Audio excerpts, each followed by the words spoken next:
here we are again as Carling presents an evening of legends in association with the IFA. And tonight, I am on home soil, really looking forward to it. I'm here at the showgrounds, yes, the home of Ballymena United. Tonight we have four people from the 70s, the 80s. We have two defenders, we have a centre forward, we have a winger.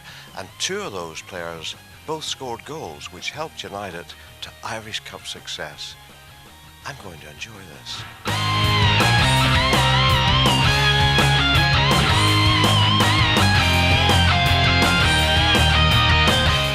Tommy, what are you doing these days?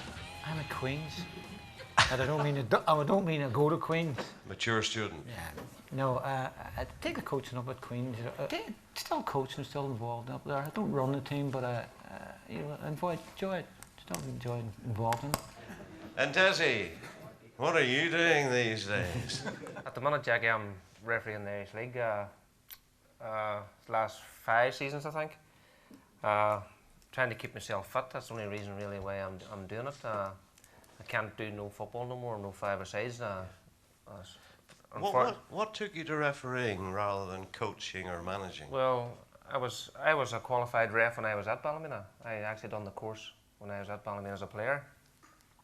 I done it to improve my knowledge of the game.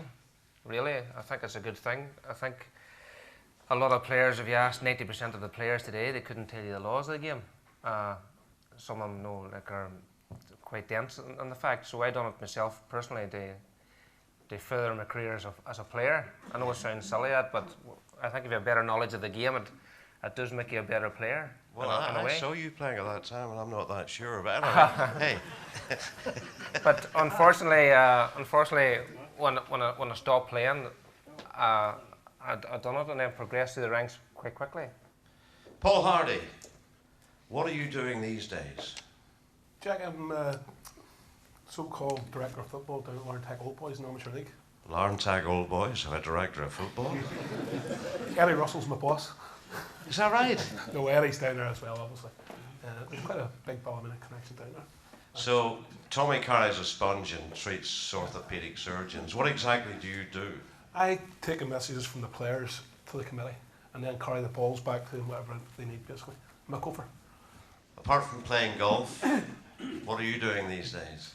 As you know, I'm working with JTI, Gallagher's Liston of Fullerton, and as you say there, all my spare time goes with golf and spending as much time with my granddaughter. Yeah. Do you ever think about coaching or management or staying in the game? I had a short wee spell with Alec McKee when Alec was manager here, but basically it didn't pan out there. It wasn't for me, I wasn't enjoying it, so I walked away from it. But seriously, lifting the cup on both occasions, it gave me tremendous delight, and it's a privilege to play for the club and with the good players that I was with at that time. Yeah. You were on the bench and you didn't get on. How big a disappointment was that? To be honest with you, I was totally gutted.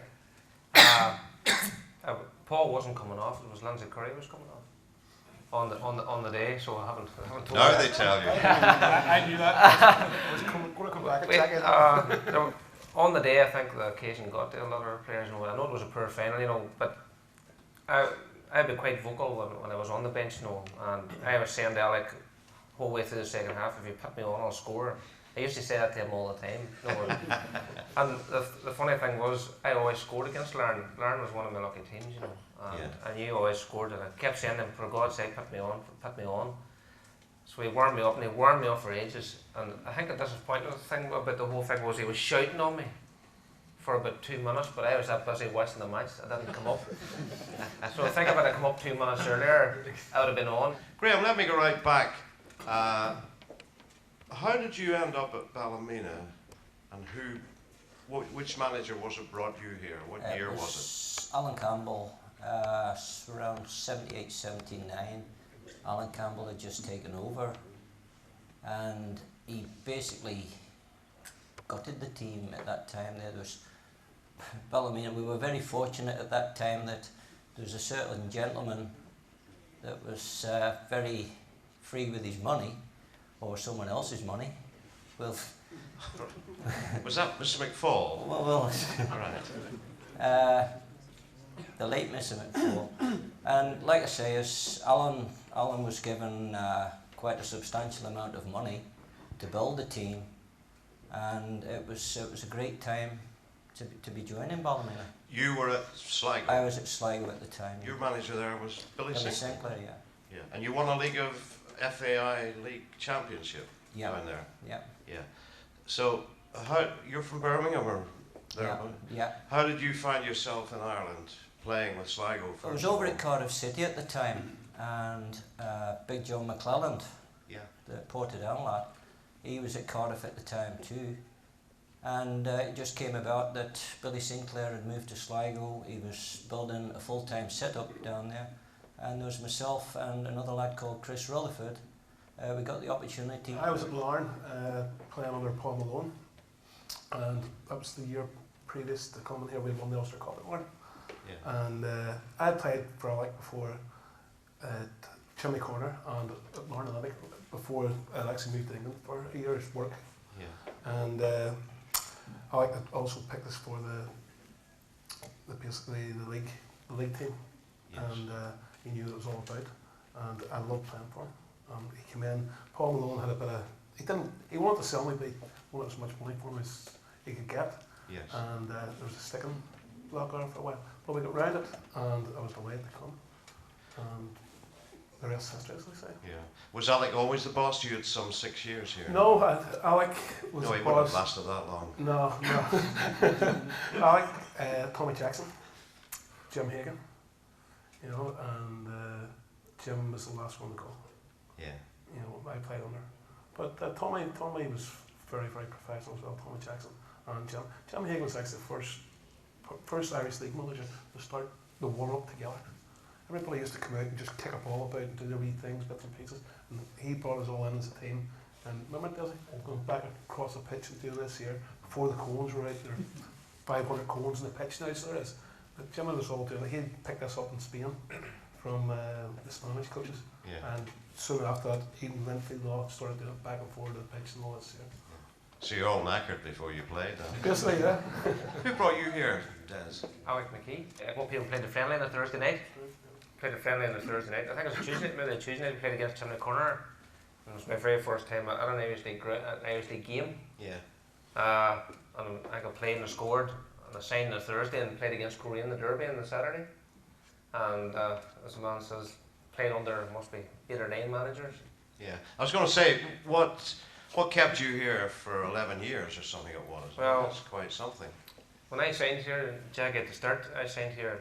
I thumbed it here 3 times a week. No expenses, no? No expenses. I thumbed it here 3 times a week for 2 years. Well, that's dedication, isn't it? The way it was, and I can't reach my wife there, she knows like it was. I just wanted to play football.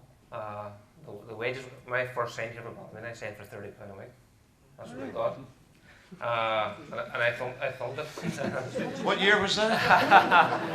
£30, 1988. What I did was 88, 89. What I did was I left work and. Keep your hands down. Let the camera see that lovely face. I left work and I would have thumbed it over here, or got the bus over, and then what I would do is I would thumb it back to Korean or Ballypiper, would left me to Korean and thumbed it home. And on Saturday morning I would get the half-7 bus in Lamavati, and you'd leave your Korean 8:15, and walk about to Korean for 2 or 3 hours, and then get the train up to Ballymena and walk about. Your Ballymena usually at 12 o'clock and walk about then the 2 o'clock kick-off. And I done that for the first 2 seasons here.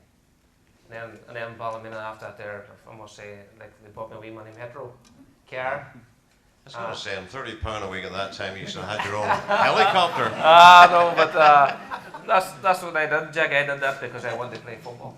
Isn't that great? That deserves a round of applause.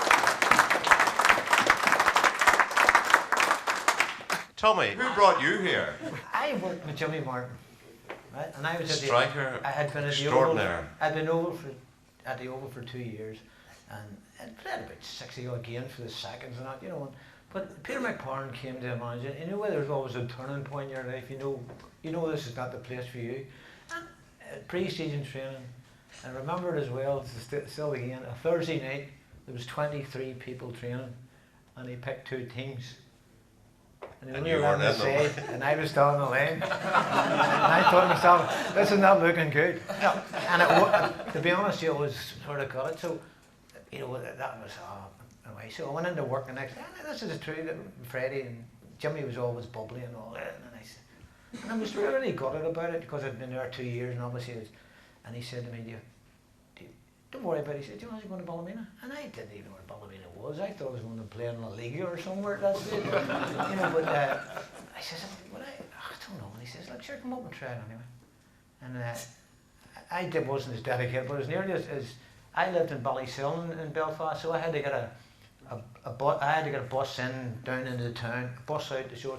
And at that stage, Eddie Russell used to come from Larne to the bottom of the M2 and pick Jimmy Martin up. And then he started to pick me up. You didn't have to thumb around. No, but I tell you, it was still a long journey, but it wasn't as dedicated as that. But so we come up on the Tuesday night, train. Ollie McRae was here at the time. Yeah. Tuesday night, Thursday night, and they said there's a match on Saturday, the seconds.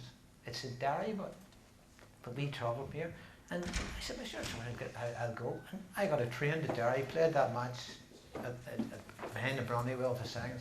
And then somebody was injured, somebody introduced. On the following Wednesday night, as fate would have it, Ali brought me in the first team. Who was it against? Glentown.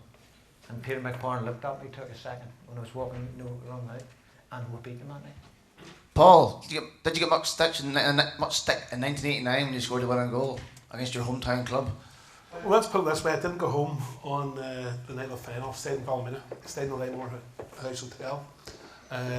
Went back down on the Monday, and there's all these rumours and all guys have been up at my house to break my windows and all these sort of things. But yes, I got a bit of stick from most of the people I met, but to be honest, a lot of my friends was at the game, and I was 9-1 on the bookies to score the first goal, and I'd say 90% of my mates had me back to score the first goal. So they weren't giving me any stick at all. They were playing trick. What's the difference between 2 sets of supporters shouting at you compared to one usually just shouting at you? When you're refereeing, you don't really, it's hard to say that you don't really hear the supporters. You do, like, I don't know, I always take it on the chin, like, in the end of the day, because no matter what, the people in the crowd always know best. How do you compare the local modern day game compared to the Middle Ages when you played? I'll go back. I was sort of the farthest away. Even when I played, everybody compared it to the period before us. It was better, not. And nowadays the players they're fitter, they're better prepared. So I think it's you can't really compare it. It's a different sort of game. They're probably more as they call it, professional. I don't know where this. Professional in what, sort of thing. They train 2 nights a week still, but I wouldn't want to do it. I still think it's a big product. One of the problems is they're more critical of the local game because Sky TV, you can watch football in 5 different languages on a Sunday, and so they're comparing it. They didn't have that in our days, in my day anyway. So I think it's equal, really. I don't think it's changed. Okay, there's not enough characters known, but Dessie said an interesting thing there about the referees being manufactured. I think we're manufacturing the right type of player. Clubs don't take a chance with players. A risky player at times. Sometimes don't give him like Sammy Frickleton or something. Who's going to take a chance with Sammy Frickleton? Nowadays they go for the fella who's a good athlete, and in some stage they sacrifice skill for being an athlete.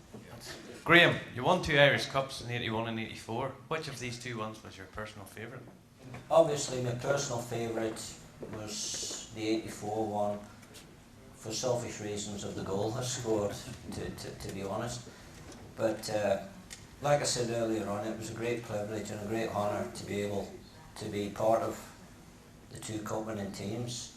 But I did take personal pleasure, especially as Jackie said, it was a goal Swinger. Extremely unexpected with my right swinger.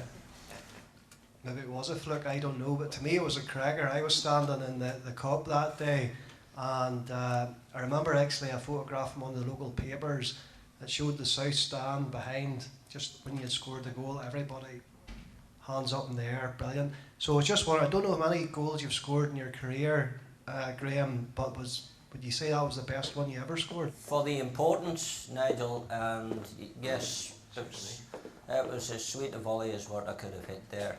And joking aside there, as it was meant. Of the legends, who has the most appearances? Let me just check that for you, Morris. As far as I know, it is Dessie Loughery with 376. What is it like to score a goal in the Irish Cup final, Paul? There's all sorts of emotions go through. At the time, being honest, it was just the ball hit the net. Thank God, and you're elated.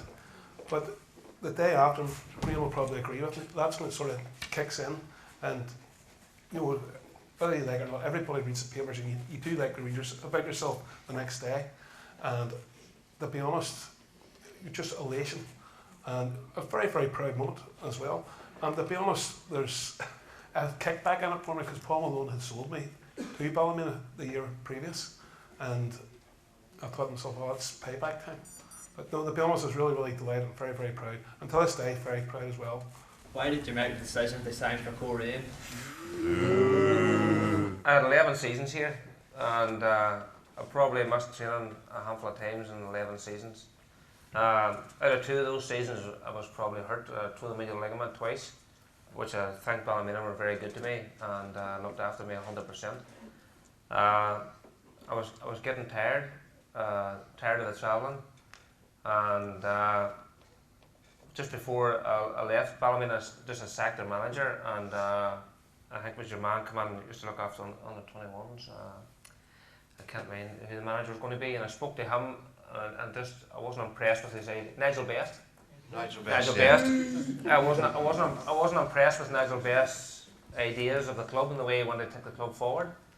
And then I was going to sign for Linfield, and that's what's happened. I spoke to Linfield and I spoke to Coleraine, and the reason why I signed for Coleraine was it was 10 minutes over the road.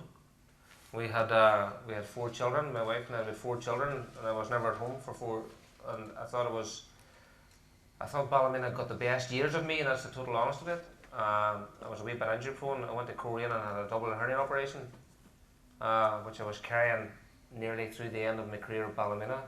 I wasn't keeping too well in this part of my body, so I had to get an operation twice, and the operation I got, I had to get done again. And Coleraine was supposed to be home. Tommy Gowdy from the past. Thank you, Thomas. A legend in his own mind. Dessie Loughery from the 80s. The cup winner from 89, Paul Hardy. And the double cup winner, 81-84, Graham Fox. Our legends tonight. Thank you very much indeed.